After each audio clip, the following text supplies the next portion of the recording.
This audio is brought to you by Muslim Central. Please consider donating to help cover our running costs and future projects by visiting www.muslimcentral.com/donate. Assalamu alaikum. أعوذ بالله من الشيطان الرجيم بسم الله الرحمن الرحيم والصلاة والسلام على رسول الله وعلى آله وصحبه أجمعين رب اشرح لي صدري ويسر لي أمري واحلل عقدة من لساني يفقهوا قولي. I was reflecting about what I wanted to share today, what I wanted to talk about. And what occurred to me is a question. And this is a question that I think a lot of people struggle with. It's a question that a lot of people stumble upon. And usually, the inability to answer this question has caused a lot of heartache in a lot of people. In fact, the inability to answer this question has led some people to disbelief. The inability to answer this question has led some people to completely disregard and disbelieve in God completely. And that is this question of why do bad things happen to good people? Why do bad things happen to good people? This is a question which so many people have struggled with, and so many people have not found the right answer. And because of that, we have people who have abandoned God. Now, we as Muslims, we as believers also sometimes have this question. And we have to understand the answer to this question. When I asked this question in my class, I asked the students, tell me this, why do bad things happen to good people? And I get various answers. Some people say, because God is testing them. Some people say, to bring us closer to God. I get all types of answers, but I've never gotten the answer I'm looking for. And the answer I'm looking for is, the question is flawed.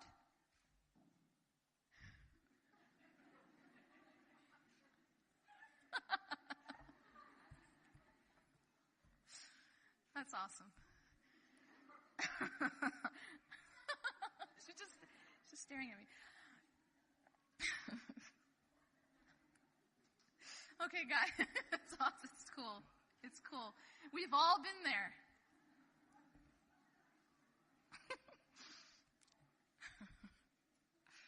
I didn't want to have to compete with your low blood sugar and this child, so.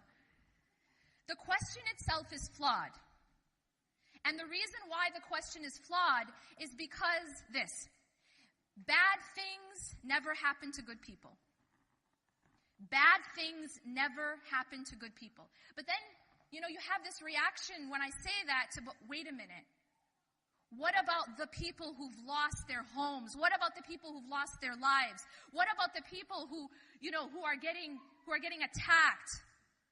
How can you tell me that bad things never happen to good people?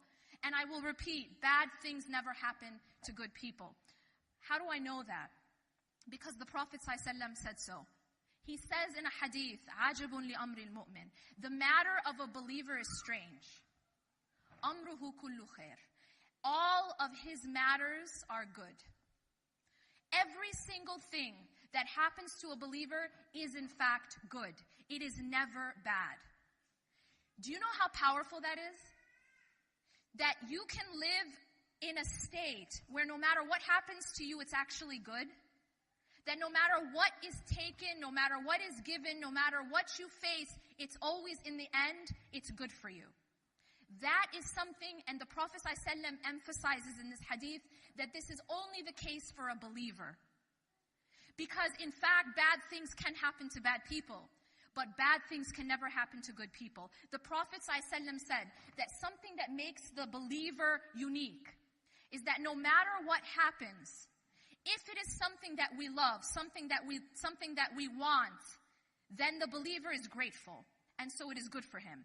And if it is something that we do not want, something that is difficult, the believer is patient, so it is good for him.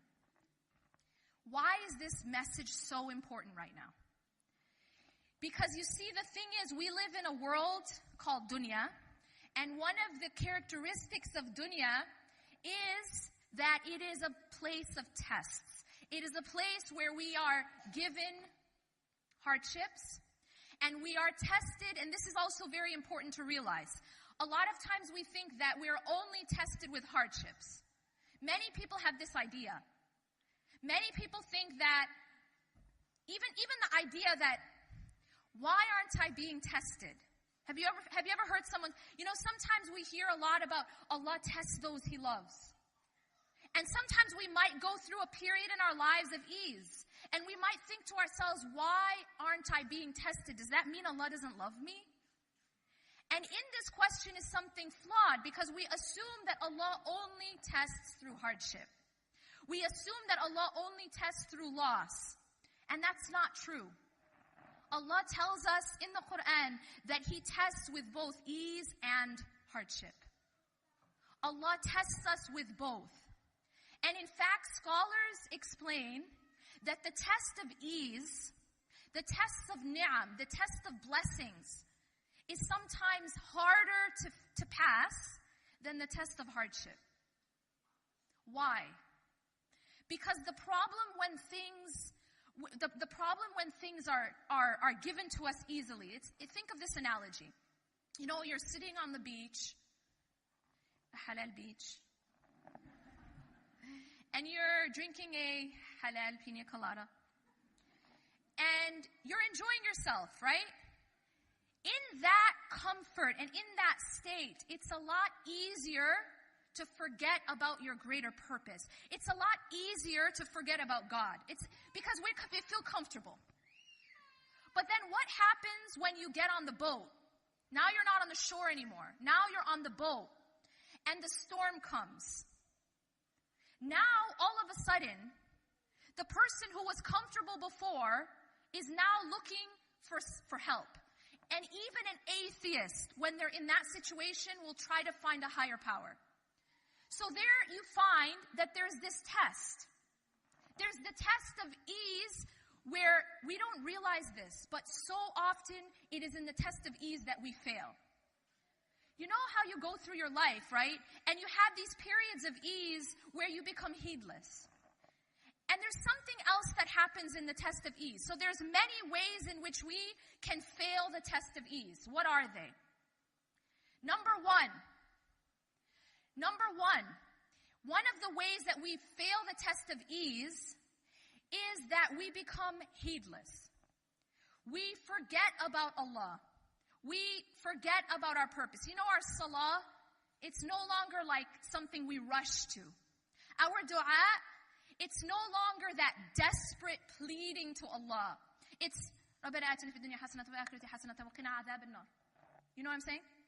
And there is a big difference between رَبَّنَا آتِنَا فِي الدُّنْيا حَسَنَةً وَفِي الْآخِرَةِ حَسَنَةً وَقِنَا عَذَابَ النَّارِ and رَبَّنَا آتِنَا فِي الدُّنْيَا حَسَنَةً وَفِي الْآخِرَةِ حَسَنَةً وَقِنَا عَذَابَ النَّارِ. There is a difference between the pleading of a person who is stuck in the middle of a storm, right? Who is stuck in the middle of the ocean, and the person who was on that halal beach sipping the halal pina colada. There's a difference. So oftentimes one of the ways that we fail this test of ease is that we become comfortable and we forget. We become heedless. We enter a state of ghafla. Why am I talking about this? Because we as a community are going to be tested with both. There are going to be times when we're tested with ease. There's going to be times when we're tested with power. And then there's going to be times when we're tested with hardship. But both are tests from Allah. How else can we fail the test of ease? I'm going to tell you guys this second way, and then I'm going to give you guys an example that's actually very timely. The second way that we can fail the test of ease is that we become dependent on the gift itself. So when Allah gives us a gift, we start to love the gift more than the giver. You guys understand what I mean? For example, we really want money. We love to have money. So Allah, He is the giver. He is the provider, so He gives us money. But what we do sometimes is we start to love the money more than the giver. So the gift we begin to love more than the giver. We love our money more than we love Allah. That's one of the ways that we can fail the test of ease. But beyond that is something very subtle. And that is dependence. Dependence. So Allah gives us a gift. And sometimes what we do is we depend on the gift instead of depending on Allah. Let me give you an example. A recent example. And I spoke about this yesterday. Recently, we saw some interesting movements in the media. We had something huge that happened, and that was the death of Muhammad Ali. And after his death, rahmatullah alayh, it's like for a moment, the world actually was being positive, was showing a positive image of Islam, was showing a positive depiction of Muslims. All of a sudden, people were, being shown something that's not about terrorism. So here Allah subhanahu wa ta'ala was giving us a gift. But what happened was, things suddenly shifted after we had the attack in Orlando. And now all of a sudden it was business as usual, right, with the news. And now all of a sudden all that positive coverage turned into the typical negative coverage. What happened to us when that shift happened? What happened to our state? What happened to our internal state as a community? Well, what happened was we despaired.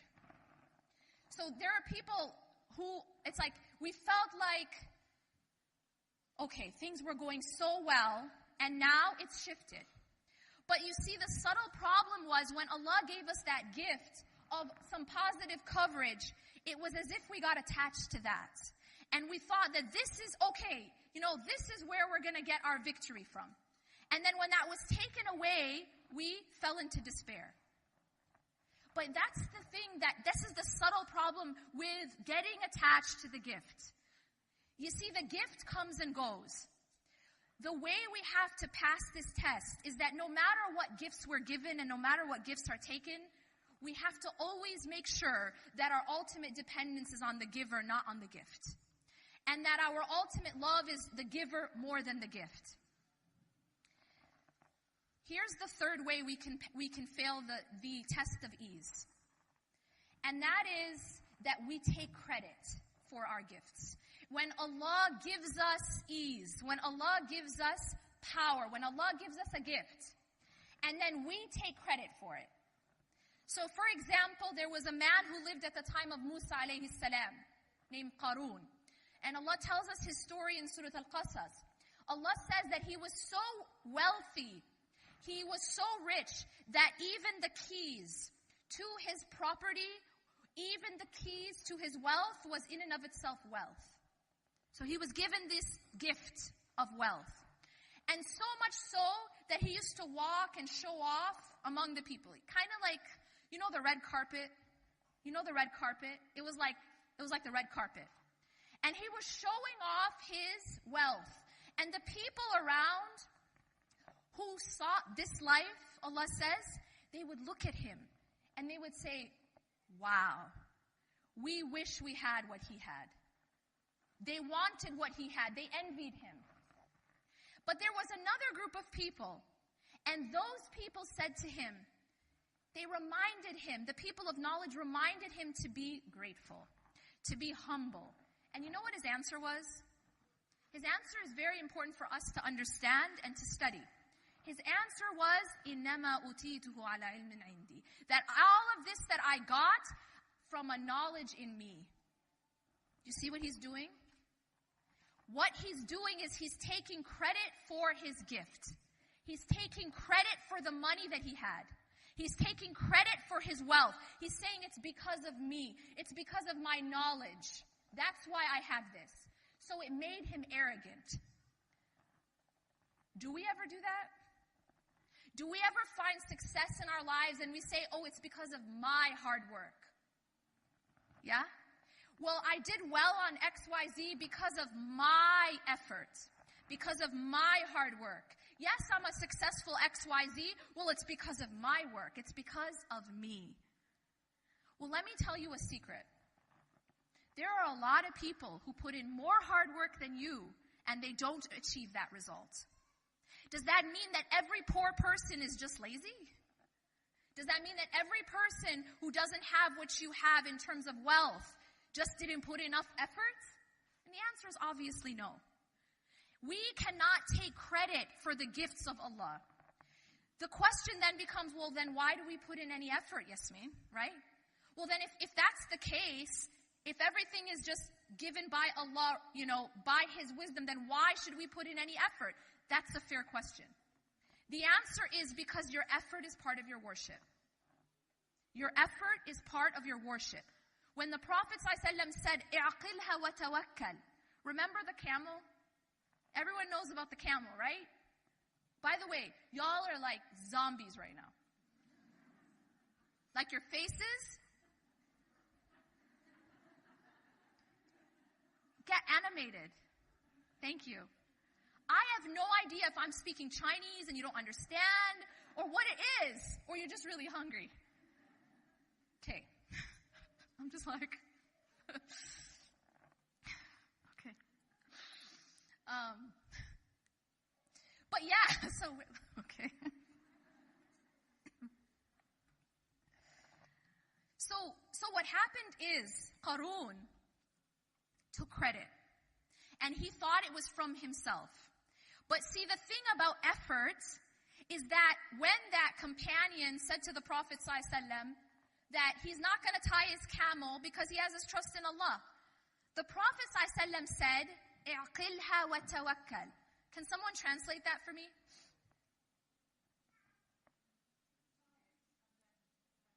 Okay, tie it and then depend on Allah. Not exactly, but close. And this is typically how we translate this concept, by the way. It's tie your camel, do your effort, and then put your trust in God. So it's this idea that while I'm putting in my effort, it's all me. We still depend on ourselves. But the Prophet ﷺ actually said, "I'qilha wa tawakkal." So the two come together at the same time. While we are tying our camel, while we are putting in our effort, we have our trust in Allah. The tying of the camel, the putting of our effort is actually part of our worship. It isn't that I put in effort and because of my effort, I get these gifts. No, the gifts are given by the giver because Allah is Al-Wahhab. Allah loves to give gifts. Our efforts are for Him. Our efforts are part of our worship. His gifts are from Him. We need to be careful not to connect the two. Because if we connect the two, then we've subtly failed the test of ease. We are thinking a little bit like Qarun. Qarun is thinking because he was so smart, because of his knowledge, he got all of this wealth. When in fact that wasn't the case. Allah gave him that wealth, and Allah can take that wealth. Every single gift that we have is given by Allah and can be taken by Allah. So this is how we have to be careful not to fail the test of ease. When Allah tests us, we need to be careful not to lose focus. We need to be careful not to love and depend on the gift more than Allah. And we need to be careful not to become dependent or rather take credit for those gifts. As a community, we are going to face times of ease. And as a community, we are going to face times of hardship. Now, I want to just end on that note. When we talk about hardship, when we talk about difficulty and tests, how, Yasmin, can this be good for us? You said that everything is good for a believer. Well, I didn't say it, the Prophet did, sallallahu alaihi wasallam. Everything is good for a believer. So how can these tests be good for us? And the answer is, it is good for us if we respond properly. When we are faced with trial, there are 3 different reactions that we can have. The first reaction is the reaction we should never have as believers. And that is, God, why did you do this to me? God, why are you doing this to me? Why are you doing this to us? It isn't fair. This is the response that negates patience. This is a response that we should not have. The second response is the response of patience, of sabr. When a believer is faced with hardship, when we're faced with hardship as a community, when we're faced with hardship individually, and we respond with patience, something amazing happens. We're told that when you respond with patience, that calamity or that hardship or that test actually purifies you. And the Prophet ﷺ gave us an analogy. He said that it removes our sins like leaves falling from a tree. Removes our sins like leaves falling from a tree. And that is when we respond with patience. Here's the thing about purification. We as a community are purified at an individual level, but we are also purified as a community. How do hardships purify us as a community? Well, one of the ways is that hardships distinguish those who are true in faith from those who are not. You know this problem of hypocrisy and hypocrites during the time of the Prophet ﷺ? When was that becoming a big issue? When things started to become easier. But they did not have a problem with hypocrites when things were hard. Why? Because when things are hard, the only people who can withstand it are those who are true in faith. So what happens with hardships is it cleans out, it functions as a separator. Even as a community, it functions as a separator. All of a sudden, you start to see what's inside because it comes out. People start to say things. They start to take positions that show what was inside. So if we have a disease inside, if we have a problem in our faith inside, the test, it externalizes it. Make sense? The test is going to bring that out. If we have sections of our community and there's a problem in the faith, there's a problem internally, when the times of hardship come, that's when you can find them. You get what I mean? They start to become exposed. The hypocrisy will become exposed in the time of hardship. And so it is a purification not only for the individual, but it's also purification for the community. We start to see things as they really are. And those people who are true in faith will become clear, and those people who are not true in faith will become clear. But that only happens happens more clearly during times of hardship, during the times of trial. Similarly, it purifies us individually. Allah says, لِيُمَحِّصَ اللَّهُ الَّذِينَ آمَنُوا. These trials that we go through individually, in our personal life, financially, emotionally, they purify us internally if we react properly. If a person reacts with patience, Allah purifies that believer like you purify gold. Something that's very interesting is that the word in this ayah, tamhis, لِيُمَحِّصَ اللَّهُ الَّذِينَ آمَنُوا. Allah talks about hardships and He says that He gives us hardships in order to put believers through something called tamhis. Liyumahis, this word, is the same word that is used to talk about the process that gold and silver go through. You know, do you have any, how do you purify gold and silver? Anyone? I know you're hungry. Anyone? You heat it up. You heat up gold and silver to purify it. And when you heat up gold and silver, what happens? You remove the impurities, and all that remains is pure gold. Allah does this to believers. Allah does this to the ummah. He is purifying those impurities collectively as an ummah and also internally, individually. He purifies us through our trials, through our hardships, and through our ease. The trials purify us internally and remove the impurities so that there is pure gold left. Finally, there is one more station or response to hardship, and this is the highest level. This is called rida. Rida means contentment.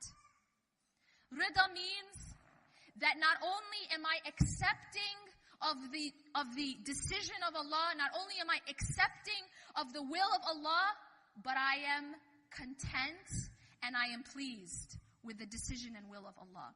This is the highest level of a believer that a believer can reach.